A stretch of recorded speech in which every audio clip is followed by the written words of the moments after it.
Kristen menganggap amanat agung sebagai pilihan. Ini bukan himbauan, ini bukan pilihan, tetapi ini perintah dari Tuhan Yesus Kristus. Makanya seorang hamba Tuhan terbesar di abad 20 namanya Bapak Ibu Billy Graham mengatakan demikian. There is no omission in the Great Commission. Tidak ada yang terkecuali di dalam amanat agung. Kaya, miskin, educated, non-educated. Saudara siap gak siap, mau gak mau, rela gak rela. Kalau saudara mengaku dirimu sebagai pengikut Kristus, maka saudara tidak terkecuali. Saudara wajib memberitakan Injil kepada orang di sekitar saudara. Yang setuju katakan amin. Bilang kiri kanan saudara, kamu wajib beritakan Injil. Selamat sih ngomongin. Saya udah lama jadi pendeta Bapak Ibu, kurang lebih 2000 tahun Pak. Saya udah lama, setiap kali saya khotbah tentang penginjilan, responnya itu datar. Karena mereka pikir, waduh, pulang dari sini gue harus pergi ke Nepal. Pulang, waduh, nginjil, hidup gue aja belum beres. Aduh, gue kan introvert Pak Pendeta. Aduh, gue kan orangnya gak jago ngomong Pak Pendeta. Setiap kali saya khotbah tentang penginjilan, respon jemaat persis kayak begini. Dia mending antara gereja sama kamar mayat susah dibedakan. Sama-sama sepi. No, karena penginjilan rasanya gak ada untung buat kita. Khotbah yang populer, khotbah berkat. Khotbah yang populer, khotbah kita naik bukan turun jadi kepala, bukan ekor. Tetapi perintah Tuhan terakhir adalah memberitakan. Mari kita belajar. Tidak ada dikecualikan dalam amanat agung. Dan mengapa kita harus memberitakan Injil? Dan bagaimana caranya memberitakan Injil? Dan apa yang terjadi kalau kita memberitakan Injil? Itu akan menjadi tema besar khotbah pada sore menjelang malam hari ini. Doa saya, saudara bukan Kristen yang duduk di bangku gerejamu dengan AC yang dingin, dengan perut yang kenyang, dengan rumah yang nyaman, dan hidup yang tenang. Saudara nggak mau berani ambil keluar. Pak, bukan perkataan saya. Saudara bisa jadi Kristen karena beberapa ratus tahun yang lalu ada orang dari Eropa datang ke Indonesia menginjil leluhur kita. Betul tidak? Ada orang Batak, kalau saya ketemu sama orang Batak, dan kemungkinan besar mereka Kristen, nggak tiba-tiba Kristen. Karena beberapa ratus tahun yang lalu ada misionaris dari Jerman namanya No Manson datang ke Pulau Sumatera menginjil kepada orang-orang Batak di sana. Dan hasilnya kalau kita ketemu Amargam, Ciagian, Kristen kan kau? Yang ketawa pasti Batak, yang nggak ketawa rooming dia. Kalau kita pergi ke Manado, kiri kanan gereja, bahkan orang Manado dalam kandungan aja di USG ada Alkitab. Saking Kristennya orang Manado. Memang sudah pikir dulu orang Manado Kristen? No, ada penginjil dari Belanda yang datang ke Manado.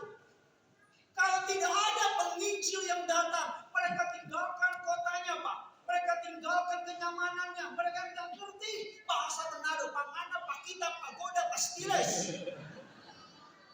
Mereka datang meninggalkan zona nyamannya. Dulu dari Amerika datang ke Asia, penginjil hebat. Dulu dari Eropa datang ke Asia, penginjil hebat.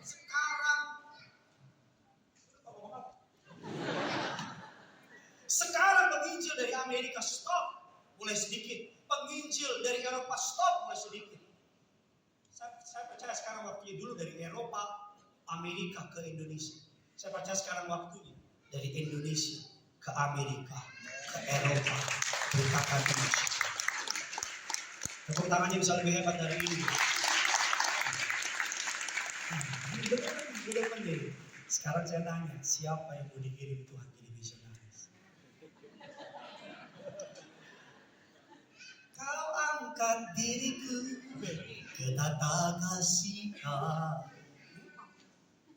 Kalau jadi penonton, orang Indonesia number one, paling paling tahu kan paling dan ditulis siapa yang mau menginjil.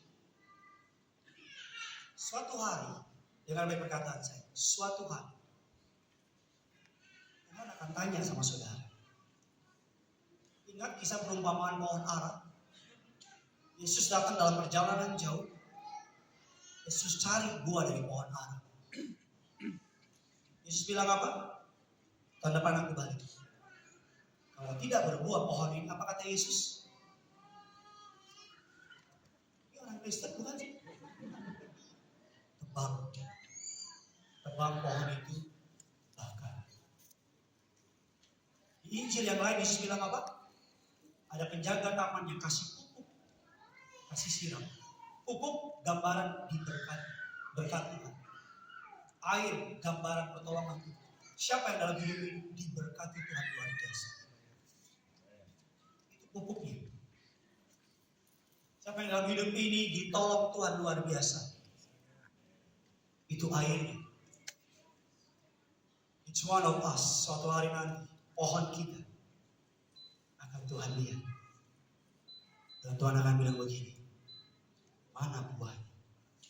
Doa saya, ketika pohon kita dilihat Tuhan, kita berbuah lebat. Saudara, dia makan enak gak? Ya mudah-mudahan enak. Kasih tahu sama saya, kepercayaan yang ada di muka bumi ini yang menawarkan kepastian. Jika engkau mengaku dengan mulutmu, percaya dengan hati, Yesus Kristus adalah Tuhan dan Juru Selamat. Alkitab saya bilang, bukan mudah-mudahan, pasti. Kamu pasti. Bilang kiri kanan saudara, kita pasti bos. Kita pasti bos. Bilang sama yang baru ngomong, lu awas pindah ke mudah-mudahan. Amin. Bapak Ibu, Yesus bukan saja Guru Selamat. Apa Guru Selamat? Yang mengajarkan bagaimana caranya selamat. Tapi Yesus Juru Selamat. Yang mampu dan bisa menyelamatkan kita. Katakan amin. Banyak agama, banyak kepercayaan, hanya Guru Selamat. Ngajarin, ini loh caranya selamat. Ini loh caranya selamat. Ini loh caranya diberkati. Tapi orangnya selamat apa enggak? Mudah-mudahan. Yesus Tuhan kita. Dia Juru Selamat. Dia mampu dan bisa menyelamatkan kita. Makanya kita bisa bilang dengan bangga di bawah kolam langit ini. Makanya gembala sidang di tempat ini. Bapak Pendeta Dr. Gilbert Tumanus bilang apa? Nabi boleh tanya. Agama boleh tanya. Rasul boleh tanya. Oh haleluya. Satu-satunya keselamatan yang ada, orang bisa selamat hanya di dalam nama Tuhan Yesus. Yang percaya katakan amin. Berikan tepuk tangan yang dahsyat bagi Tuhan kita. Amin.